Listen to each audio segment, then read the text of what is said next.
So without any further ado, because we have a lot to get through today, I will leave it to Sarah. Great. Thank you, Natasha. Good morning, everyone. I'm going to jump right in. I'm pretty excited to see that we have 50 people on the call. So it's always a really great morning for me when people want to come together and talk about gender. We have 3 objectives that we're going to try to go through this morning. I know many of you have lots of gender experience already, but I do find it useful for everyone to come together to review gender, to kind of have the same language as we go forward in this work. So the first thing we're going to touch on briefly is to enhance or refresh our understanding around 2 concepts, gender and gender equality, and then take a quick look at why that's important for our work. The second objective is to talk about what is a GC initial gender equality strategy. There's lots of different ways to write a strategy. What do we mean about this particular milestone at this time? And then as we go through the webinar, we'll also be looking at GCC gender equality tools and resources that are available for you while you work on this. So we don't have a ton of time, and unfortunately everyone needs to stay muted. But I want to have everyone reflect for a second on how you define gender. We're often using this word in our work and sometimes not really thinking about what it means. So maybe if people want to sort of type out a few ideas in the text box, we can call out some of your ideas. How would you actually define this word?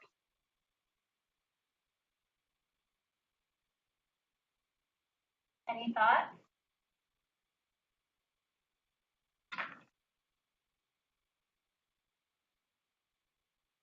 And we haven't had anything yet.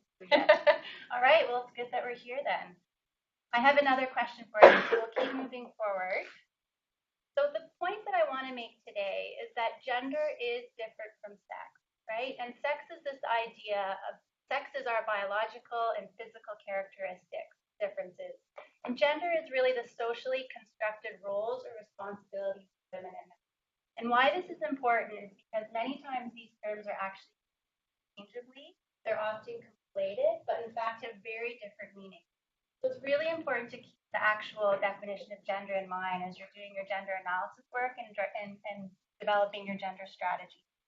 So building on that is the concept of the expectations around what it means to be male or female, the ideas around femininity or masculinity, and really important and different from sex, gender changes. A learned behavior, it's changeable over time, and it varies between cultures and countries and communities.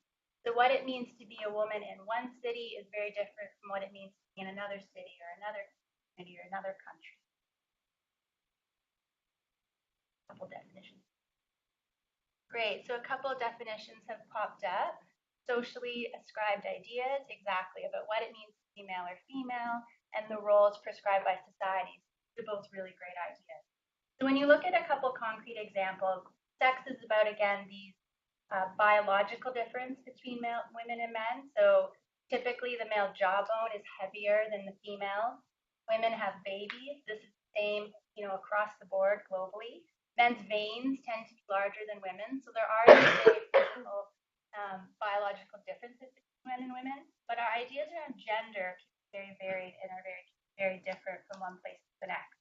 So there's so many, but a couple ideas around gender could be women do or should do the housework, or men are better at math, or women or men are more nurturing. These types of ideas tend to change from place to place, from time to time, and between cultures. So keeping that definition in mind, I'm going to actually ask you to type in the box, how would you define gender equality?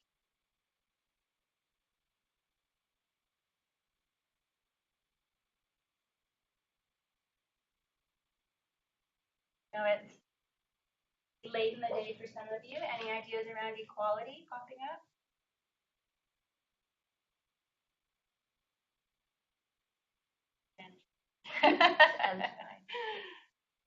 Full participation, right? Great. So we have some ideas coming in now. So the ideas around equal participation, equal rights, roles being shared, are all really important ideas. So gender equality, there's lots of definitions out here. One from Grand Challenges is that women and men, girls and boys enjoy the same status in society. They have the same entitlements to all human rights. They enjoy the same level of respect. and they can take advantage of the same opportunities and have the same amount of power. So when you really think about this type of definition, you can see how this is very different from sex, right? This will mean something very different from one context. One of the really important takeaways around equality is recognizing that women and men they're not necessarily the same, but they do have different and related needs and priorities and face different constraints. This understanding is something that I hope can really underpin any work that you do in gender equality or gender analysis. Understanding these different needs and priorities is critical.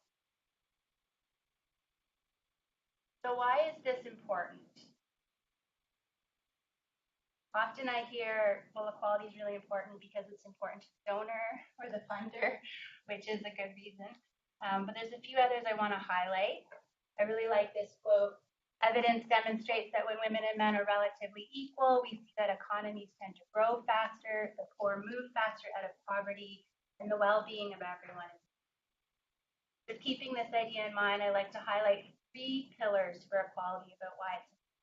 So primarily, and what gender equality is really born from, is this idea that it's a fundamental. You've often heard it's maybe the right thing to do.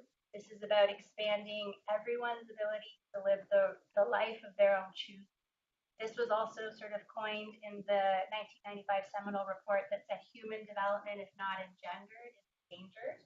So this is one of the core pillars of why equality is really forefront of the work that we do. But since then, there's 2 other really important pillars that I think are starting to emerge and are equally as important. The second one is that we see that gender equality contributes to economic efficiencies across the board.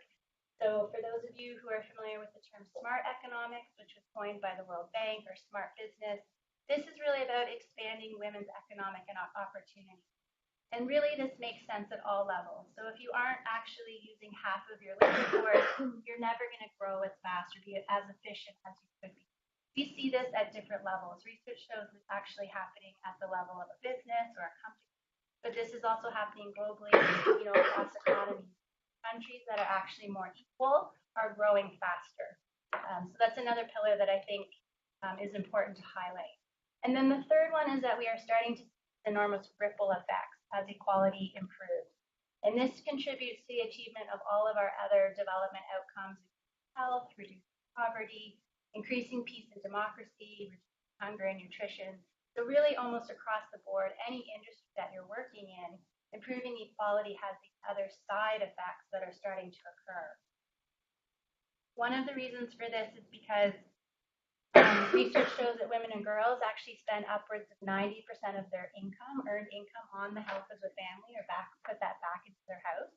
But just this idea that this equality isn't just because it's the right thing to do; it actually has these true economic effects that are occurring. So we won't spend a lot of time on this, but I do like to highlight the Sustainable Development Goals for those that are familiar. Different from the Millennium Development Goals, gender equality was integrated at that point, but wasn't its standalone goal. And so now we actually have the SDG number 5 that, in its own right, is about gender equality and empowering women and girls, which is just kind of an important context thing to keep in mind. And it is because of those 3 pillars that I highlighted. So why is it important for your work or for innovation or the work that we're doing? Research shows that the field of innovation is also not gender blind. We're also starting to see that addressing this nexus of innovation and gender equality can have huge economic implications, and there's quite a lot of possibility for improving impact. One estimate says that achieving parity in just 5 sectors alone, water, contraception, telecommunications, energy, and childcare, could unlock a market of more than $600 billion in incremental annual spending by 2025. We do see that both women and men are affected by gender bias and stereotypes in the field of innovation. So that plays out in the different roles that they play in the business, workplace, and at home. We also see that women still face serious cultural barriers and discrimination, which can influence business and innovation startups. Male innovators are still more likely to be successful with transition to scale funding. And often the contributions of other marginalized groups, including women and others, are still not adequate. So when we bring our gender perspective or our gender lens to this work, here's a way to help sort of conceptualize where we hope everyone is headed. So it's this idea, if you see this continuum of being in work that is exploitive on the left-hand side, which I assume none of us are actually, no one would be in that place right now, but then moving from exploitative or gender blind to being more gender aware. So ideally the efforts in this work, or the work that you do when you're doing a gender analysis or developing a gender strategy, or any of the interventions that you might do, you're ideally moving from being accommodating to transformative. And this is the idea of working around gender differences to actually changing gender differences. There's actually quite a lot about this continuum. When you receive the PowerPoint after, there's a link to the resource, so I'd be happy to kind of share that with everyone, and you can delve into this a little bit more. For today, we just wanted to simply highlight it for you. It's this idea around really working around operating in a context where you might be gender blind to how gender is influencing the work, to then being more gender aware on how gender is influencing your innovation or your products or your services. Another way to think about this, or another way to sort of illustrate this idea of being gender aware, if you look at this little cartoon, if we think of the tree as being our gender equality goal, and you think about how all these different clients would actually climb the tree. I mean, we're not together today in the room, and I would actually ask you, but I'll walk through it a little bit. If you look at the bird, obviously the bird could probably climb to the top. But if you look at the fish or the elephant or the seal, you start to see that they're going to have a much more difficult time getting to the top of that tree. And so when we look at work with our gender lens or our gender perspective, we start to say, what are the different needs and priorities of the people that I'm working with? If I take my innovation and I want everyone to be successful or everyone to have access to it, what am I going to have to do or think about to ensure that happens? What needs to be done for everyone to climb that tree? Sometimes it also means offering another tree or having a different type of goal or changing the goal altogether. That's sort of one way that hopefully conceptualizing work can help.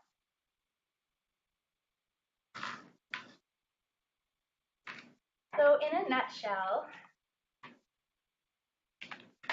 the heart of this work is really about understanding how an innovation will have different impacts on men and women.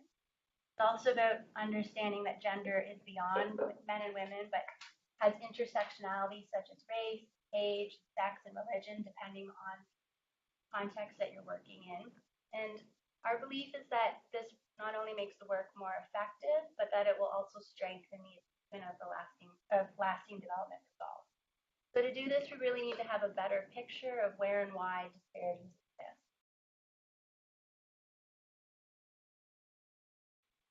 So that's what brings us to our gender strategy work. Really quickly, a general definition. Your gender strategy is a systematic approach to addressing gender and promoting gender equality within the context of your innovation.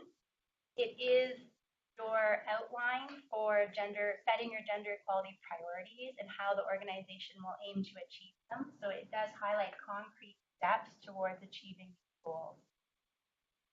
Now, again, there's really no single recipe for a gender strategy. You'll see different definitions and ideas depending on the context. At this point, we've defined a gender strategy for this.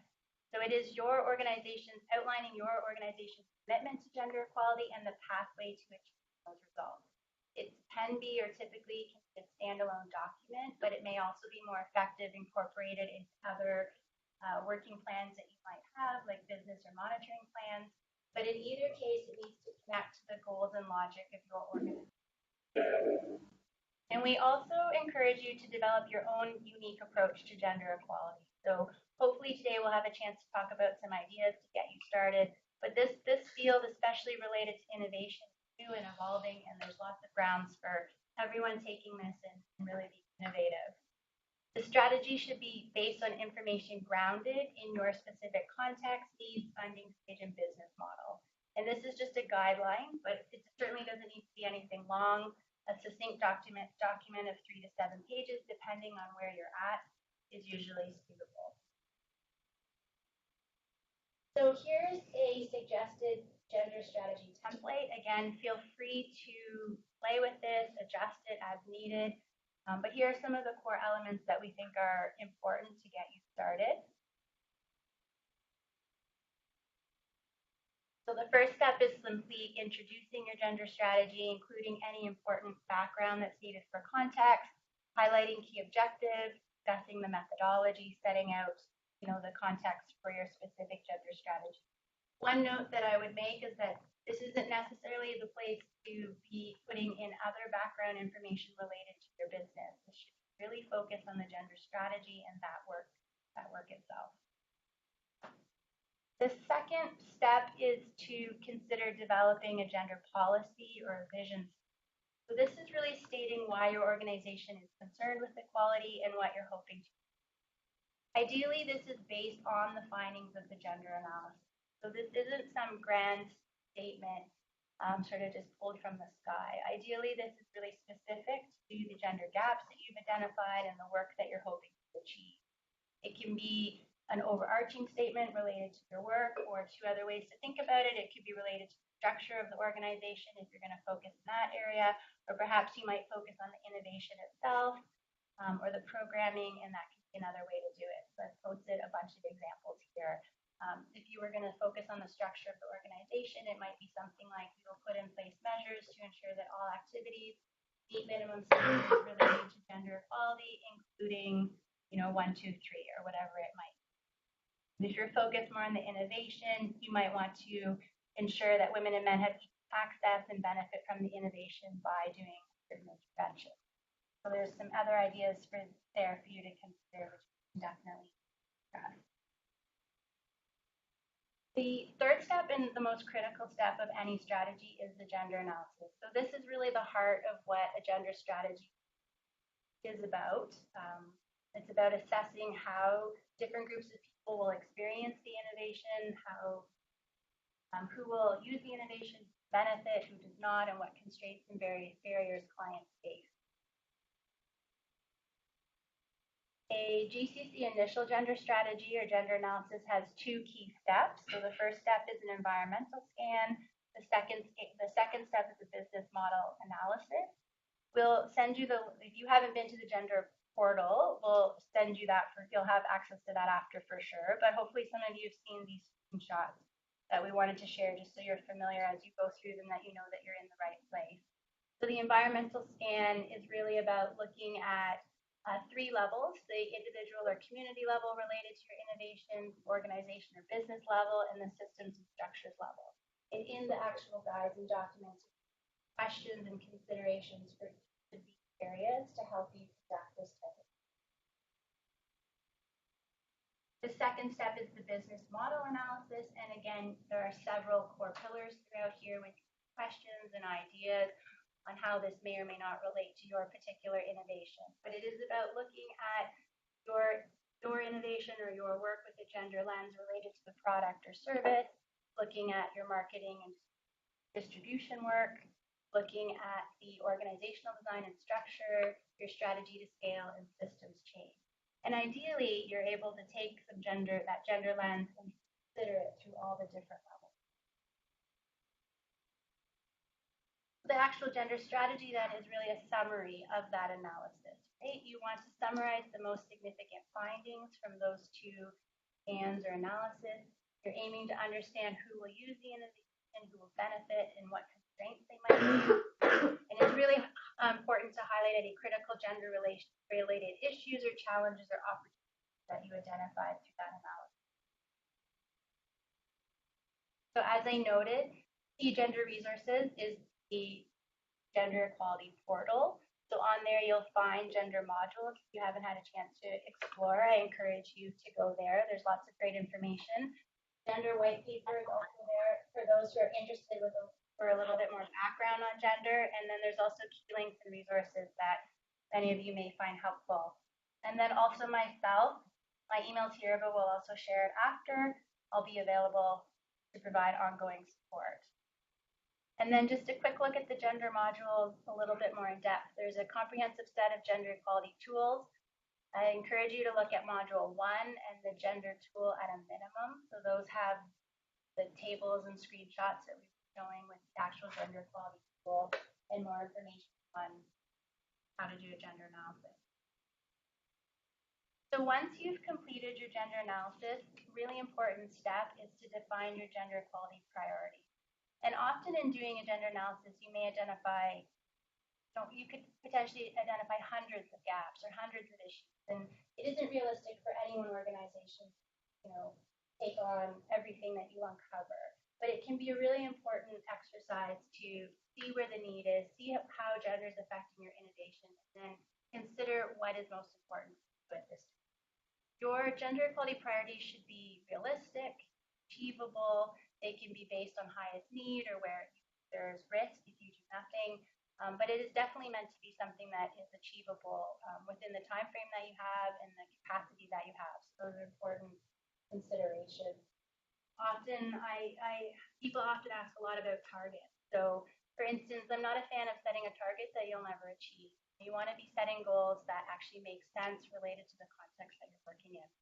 At this point, for an initial gender strategy, I would recommend highlighting 1 to 3 gender equality priorities that you think are achievable during the funding period. You may want to keep, if you identify more, others in your back pocket or even highlight those, but really narrow down to 1 to 3 that you can actually tackle. And then simply after that, it's about developing a realistic implementation plan. Again, this is up to you, whatever works for you and your team, but either having a work plan or an action plan, developing a timeline and milestones, and identifying work can be really important. And then finally, the next step is just monitoring your work, identifying useful indicators for the gender equality priorities, and articulating how this is measured.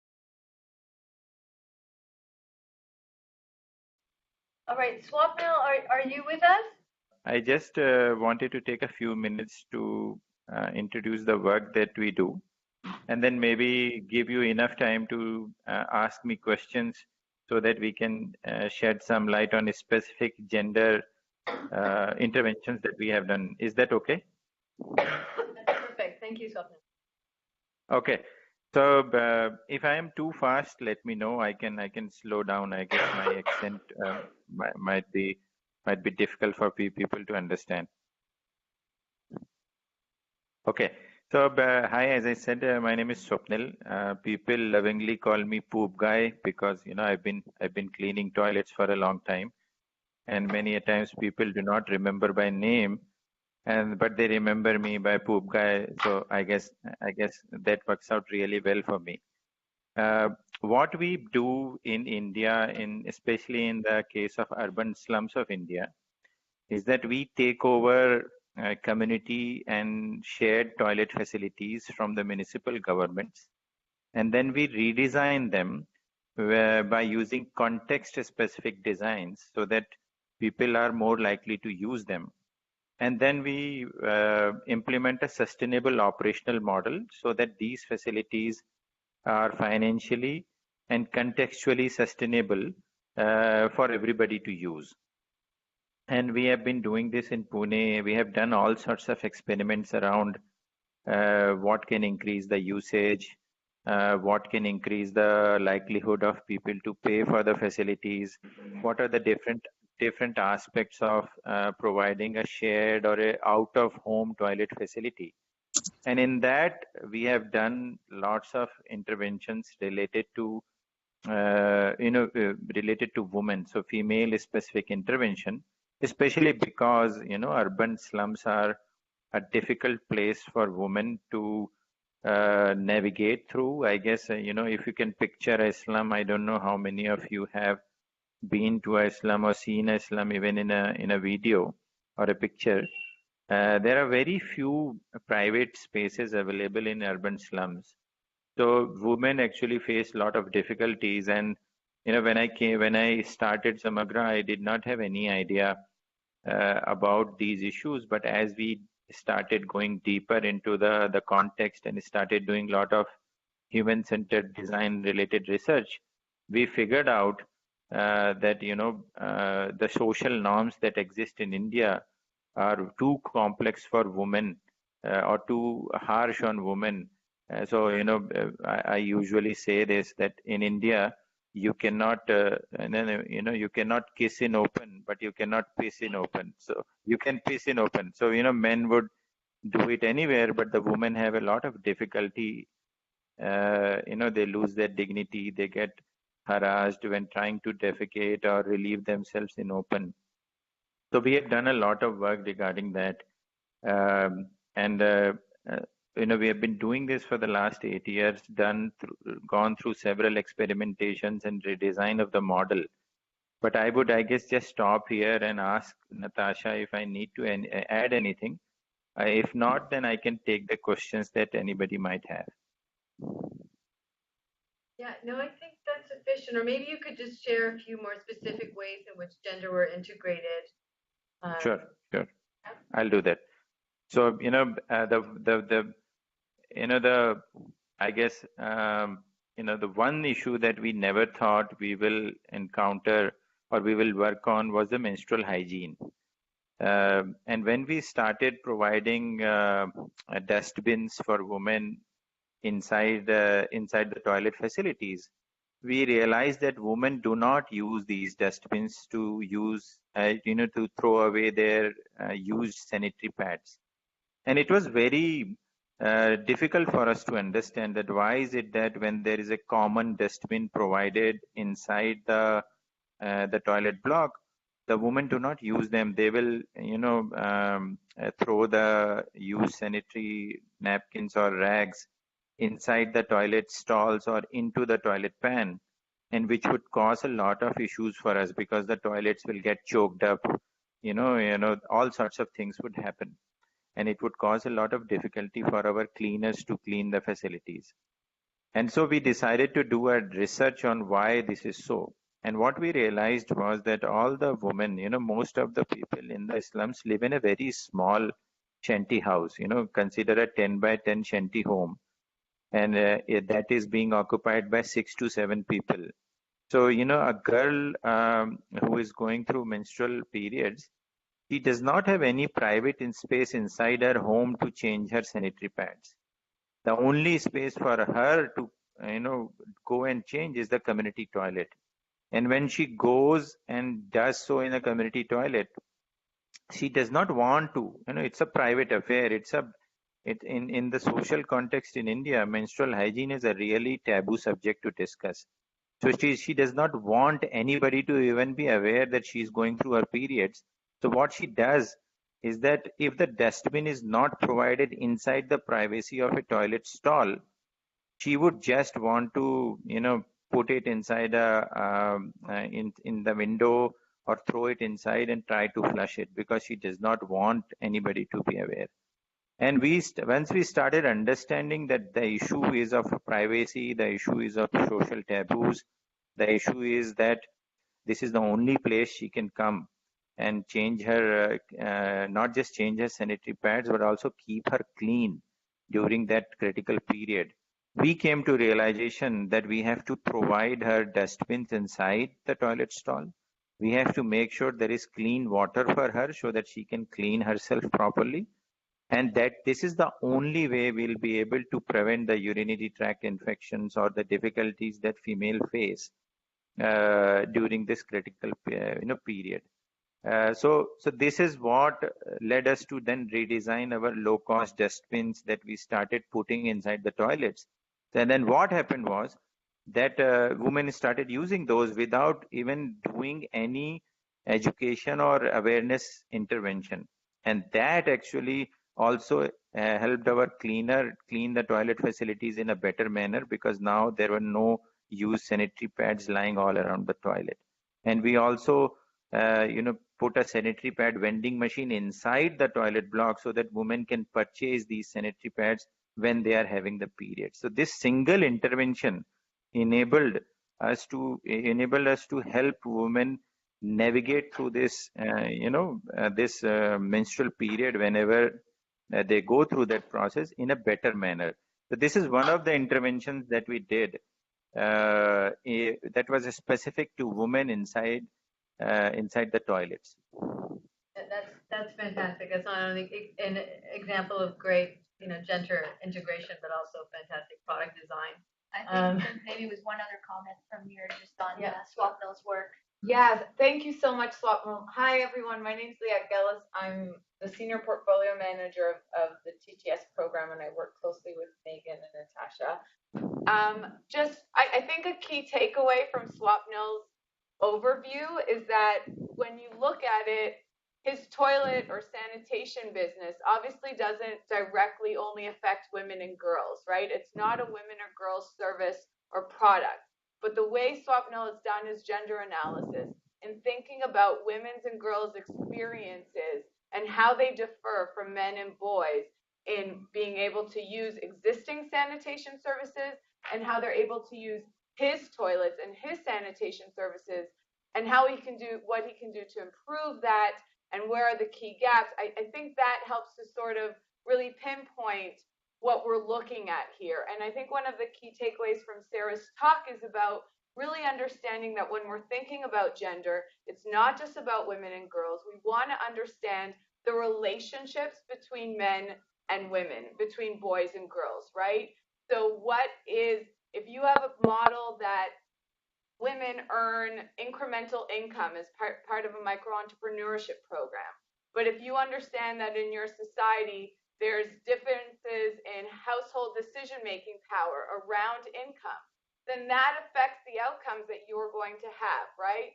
So thinking about power imbalances in the home, domestic violence in the home, all that type of stuff, these are the types of relationships between power that are really interesting and understand how they affect both your business and the impact that you're looking to have. GCC very much believes that a good gender analysis and strategy will benefit both your ability to improve outcomes and gender equality, and both your ability to maximize your target market and your ability to really have maximum reach of your intervention or innovation or business, whatever it is. And I'm just going to wrap up. I think if you take one thing away, I think most people on this call are still at the gender analysis phase. And so looking at that guidance tool, looking at there's two sections that Sarah highlighted that we have outlined, the environmental scan and the business model piece. Look at the questions we ask and how would you answer them? I think, that alone would be a real benefit to help you. And hopefully this was helpful. All right. Okay, thanks, Leah. Are there any other comments that Natasha you wanted to make? And no, I really want to give time to the participants to ask questions directly. So maybe are there any questions for us now? Most were around the context-specific design. I think you've probably talked more to that now. I guess how gender equality was addressed in your toilet renovation work. I think you sort of touched on that now, Swapnil. So maybe the question could be about, how did you undertake that work? I mean, how was the analysis performed? Maybe explain a little bit about the process. Sure. So, as Liat was saying, there's usually if you look at initially when you look at your business model or the physical or the digital intervention, whatever we are doing in this, we do not usually see these dynamics.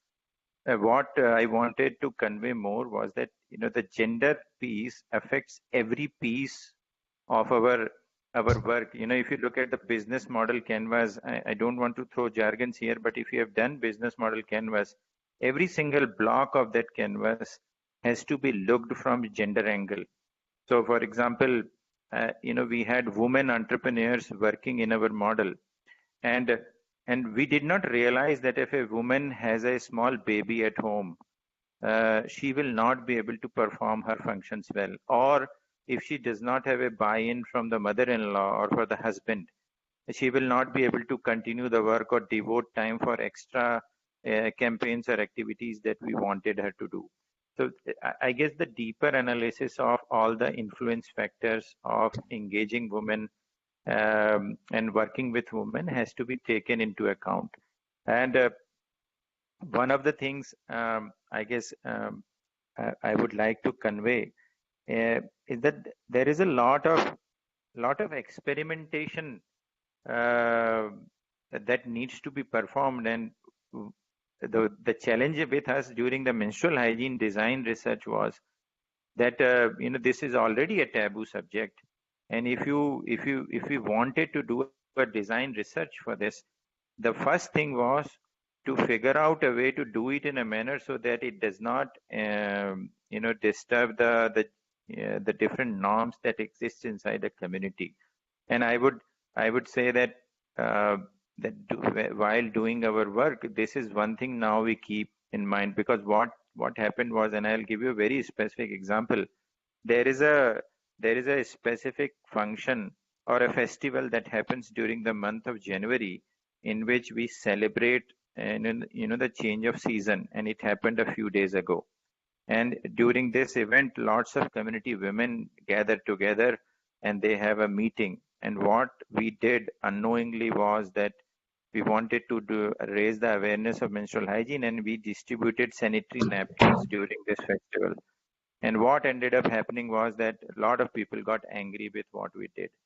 So I guess what we realized because of all this is that we have to be very careful about what norms or what societal norms exist inside the community, and how do we breach the conversation, how do we start the conversation around the things that we want to intervene in. I hope that makes it clear. It's a good point about how delicate this work can also be. Thank you very much, Swapnil. That was fantastic.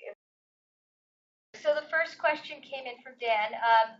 To ensure our strategy is effective and actionable, it would be great to see strong examples. Where should we look for that? So Dan, I'm not sure if you had a chance to look through the gender portal yet. If you go through some of the modules, there are examples throughout. I don't think GCC has an actual full strategy example online, but there's examples throughout the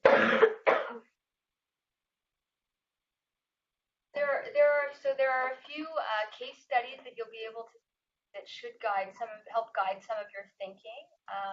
They have circulated those ahead of time, but you can also find them on the gender portal. And then I'm not sure if there are any examples that come to mind that you've kind of seen out there, Sarah, of gender strategy. Yeah, certainly. I think I would encourage us to maybe chat one-on-one about that. I think really the strategy should stem from your gender analysis work. So there may be some key blanket strategies. For instance, if you're not collecting sex disaggregated data, that's always a really good starting point. Sometimes teams require some gender expertise or gender training. There are certain strategies at the organizational level in terms of policies or hiring that are pretty a good place to start. But in terms of your actual innovation or product or service, it really depends on the context within your work, with where you're working. So those strategies should really stem from your gender analysis work. If I could give an example, for instance, if your project was working with pregnant mothers and they weren't accessing your innovation, you would really want to understand why, and then the strategy would stem based on that answer depending on the context. So a bit hard to give a specific strategy, but hopefully that helps a little. There was another question too that came in. Migrant adolescent pregnancy has more challenges in gender equality. Do we have some success stories available? You might want to talk about that in more general as well, but that open to you. Yeah, so one of the things that we're actually hoping to develop between innovators is that and this came through in the survey. People were asking, we'd like to see examples from other innovators. So I think that's something that is a takeaway on this end, that to really share what innovators are doing across the board, I think would be helpful to just almost develop different strategy ideas. I think that's something that's helpful for sure. Great, thanks. And wondering if you could, Kathy was asking if you could say more about the timeline for producing a gender strategy. We can talk a bit more on GCC's end on how we'll monitor progress, but kind of the timeline that it takes, how much time should be spent towards this. And then maybe Sasha and I can talk to GCC end of that. Yeah, so we'll just start about the deadlines or the expectations when it needs to be remitted to us. In your scheduled reports and payments, there should be a gender equality milestone, and that is that will indicate when we're expecting to receive that gender equality report. Some of you are past due, that's why you're invited. So in that case, I suggest that you get in touch with your deal lead and determine what would be an appropriate time to hand in that report. Obviously, we're flexible and we want you to be able to produce a quality product. So there is some flexibility there, but most of you should know that you're either past due or when that due date is looming. Yeah, and so in terms of the monitoring side, it's really between you and your respective deal lead. But what we would ask is that once you have kind of moved forward with your analysis, a drafted strategy, that you pull up Sarah's email and that you send it over to her to take a look at and copy in your deal lead. So, in terms of follow-up and monitoring, it'll be like any other milestone, but these are kind of the operational next steps forward through your analysis and strategy development. And then on the gender side, I think how long you have to work on this really depends on type of strategies that you're taking on, and that really depends again on your context. If you have 6 months, you would pick a different type of gender equality priorities versus if you have a year or if you have longer. I would encourage all of you to be thinking of your work, sort of long term. I think your initial gender strategy may highlight some great little baby steps to get you started, but I think pretty quickly you'll see that this can help your work be more effective. So it is sort of a longer term. Most strategies, they're not static, they're dynamic, they evolve over time. You may set out a first strategy for a shorter period of time, but then it's something that expands as you go. Right. And then there was a question, I guess this is a bit more of a clarification, an intervention directed towards women involving women and men, is that not by design already a gender strategy? Can you talk through that maybe? Yeah, so I actually get this question a lot, or I'll hear from people, well, we're working with women, so we're doing gender.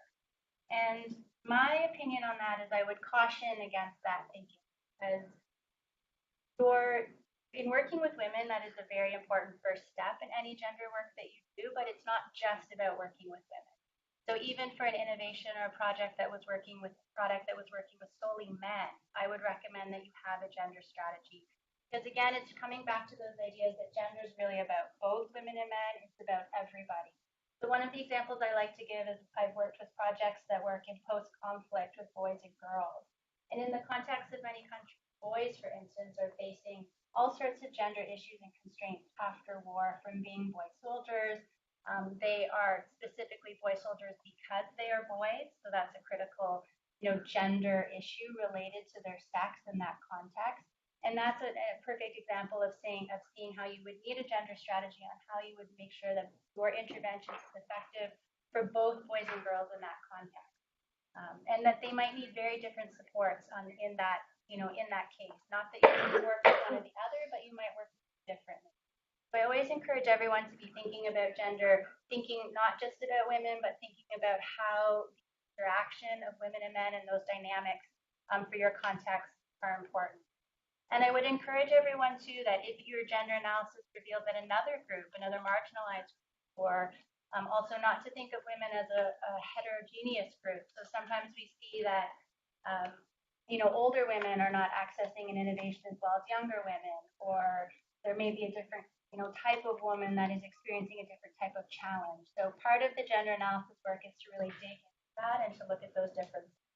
Right. So the question was around our project involves pregnant women and empowering them with information. Should we involve men? And I think this is a really important question. It builds on what you're saying, Swapnil, about in any gender work that we do, we want to be really aware of any unanticipated outcomes that might be occurring because of our work. A key pillar in our gender work is always to do no harm.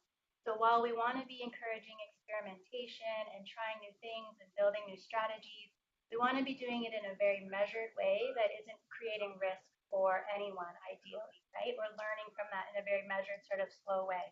So typically when you're working with women, my answer would say yes. My initial answer is yes. You would probably want to work with men, but I caution that by saying you want to be sure that you're involving men in an appropriate way. So it would depend on the context. So we know that women or men are not working or living in isolation, right? Many of us, Carlos, if you could mute your, I just put it on. All of us, if you look at your own lives, I'm sure you're not working in a bubble or living in isolation, right? Women and men are always living and working together. So it's important to be, and this is where your strong gender analysis would come in the case of this project. You really want to see what is men's involvement. How do women and men engage in this context? What type of control and decision-making pregnant women have? And then that would inform the type of strategy that you would want to try or use with men. But using that, I caution that with what Swapnil said, you want to be sure that any strategy or intervention that you're trying is well informed so that you're not creating these sort of unanticipated, potentially negative impacts as well. Another really question that came in, I want to tackle this one. Considering that harmful gender norms are perpetuated and that what it means to be a woman man is different from place to place, do you have any suggestions or tips on how to gather data and create a strategy without imposing your own ideas? Yeah, that's a good question. So one of the things that I often say is, we're all sort of wearing our own gender lens. Like we all have on our own gender glasses. And I think as everyone gets deeper in this work, you'll see, in your own house and in commercials, gender bias and stereotypes and our own ideas everywhere. It's very difficult to take this off. But understanding that we're all sort of viewing the world through our own gender lens is important. It's an important reflection through this work. I think it's always important to have local expertise. You want to be have a good understanding or work with someone who has a good understanding of the local context who can really understand gender. We want to be really sure that we're understanding the root cause. So often we'll see a gender issue, but we don't actually understand why it is how it is. And that can actually have a huge implication for the type of strategy that you might develop. So always understanding, certainly not imposing our own values on the way, say, men and women might work in a particular context. It isn't necessarily negative if it's different from your own. So yeah, I think this is just important tips to keep in mind during this. And then there was an earlier question that came in just asking, there was mention that gender strategy is part of an M&E strategy or framework. How do they decide whether to ingrain within their M&E framework or do something broader? Yeah, that's a good question. So I would typically, it's usually easier to start off with a gender strategy that is a standalone document. That's certainly not mandatory, but I've just from experience, that seems to be an easier way for people to start. However, once you develop your gender equality priorities and you have your M&E plan as part of that strategy, I would usually encourage that becomes, at least that part of it becomes part of your monitoring plan, right? That idea of what we don't measure, we don't understand, or that type of thing. So certainly the two often go hand in hand, but the strategy itself can often be easier conceptualized on its own. Right. And then there was one other question that I think maybe is just important to tackle is whether a strategy will be from kind of the innovation perspective or the organization. And maybe some nuance to explain here is that some of you will be from larger, for example, nonprofits or NGOs that kind of are working on this one innovation kind of as a main project for you, but there are other things that are kind of obviously going on within a larger organization. Some of you will be either a nonprofit or a business that's really strictly focused on the work that GCC is funding. Maybe you could just talk a bit about that nuance and how one might approach thinking about that. Yeah, it's a good question. So without getting too technical, typically if you're looking at integrating gender throughout an organization, that would be a gender mainstream strategy. At the program level or at an organization, you can also have a strategy. So So it really depends on where you want to work. Larger organizations typically have an overarching gender strategy and gender policy that will guide all of the work of the organization. But then each individual project or intervention will also have its own gender strategy. And again, that's because each project or each initiative has its own context, its own issues. In an ideal case, each initiative has conducted its own gender analysis and then would have very specific project goals and strategies related to that work. So it really then depends on the size of your organization, scope of your work, and where you want to focus. There's really no gold standard in terms of where to start if you're right at the beginning. Some prefer to focus on the organization and lay this really strong foundational piece to their gender work. Others say, no, our product, there's a lot of room for risk or high need or impact, and that may be a better place for you to focus. So there can be some sort of strategic decisions made upfront depending on your work. That's great. Thank you. I know we're right at 10:30. There was one other question I thought was really important that was posed, and it's whether gender equality priority areas could involve both service user and service provider. So, one example might be where your innovation is training frontline healthcare workers, but there's an end beneficiary that's, kind of your end client. Maybe you could just quickly touch on that, and then I guess we'll probably wrap up. Yes, definitely. So you can think about gender priorities or gender interventions at all different levels. And sometimes it depends on the level of impact that you want to have. So sometimes having an intervention that's higher up the chain, so to speak, with the service provider may actually have longer term impact if that provider is going to then go on and repeat more gender sensitive activities, more gender aware. Depending on the type of intervention, you may have to do your work directly or work through maybe an organization that's already doing gender work or gender sensitization if that's not an area of your strength. So there are different levels or areas. Great, thank you. Okay, I'll toss it over to Natasha then to wrap things up. Great. We knew the Q&A would definitely go over time, so we thank you for your questions and hope that we were able to address the majority of these. We understand that there's going to probably be many more questions moving forward, and so Sarah is going to be available to provide support to you one-on-one moving forward. I just want to caution about the parameters of Sarah's support. So you can reach out to her. I think we have her email address here. You can reach out to her with your questions, but if we could just limit them to specific areas. So Sarah can help you if you're having problems conceptualizing how to go about the analysis, you can reach out to Sarah and she can help you kind of devise a strategy for that. She can also help you review your gender strategy once you've completed it. And in the middle there, if you're having difficulty prioritizing the areas where you would like to focus, so if you've uncovered a lot of areas where you could put your attention, but it's just not feasible to go through all of them, Sarah can help you really identify what is the most critical for you given where you're at in the context and your intervention. So those are kind of the three areas we'd like to limit yourself to. She obviously can't be available for smaller questions. So just try to kind of limit to that. And if you have any, and if you do reach out to her, please remember to CC your deal lead, just so we can track the kind of interactions that you're having with Sarah. And then we also want to get your feedback on this gender webinar. As we mentioned, this is the very first time that we've run it, so we're going to be sending you a feedback form. And in that space, you could perhaps elaborate on any further gender needs you might require. So this is obviously a very introductory, high-level introduction to gender equality, but we could go, in more detail into any one area if that is of help to anyone. We realize you're all a very diverse group, so it's something we need to hear about from you directly in order to make decisions forward. We had an amazing turnout. Right now there's 53 of you, but at one point we had almost 60 people on the line, which is way more than we ever anticipated, which is very exciting for us to know that this is an important area for you as well. So we just like to thank you all for your time, and also thanks Sarah for that great presentation. Fantastic overview of where GCC is thinking and where we would like you to consider your efforts forward. So thanks again, everyone, and have a great evening.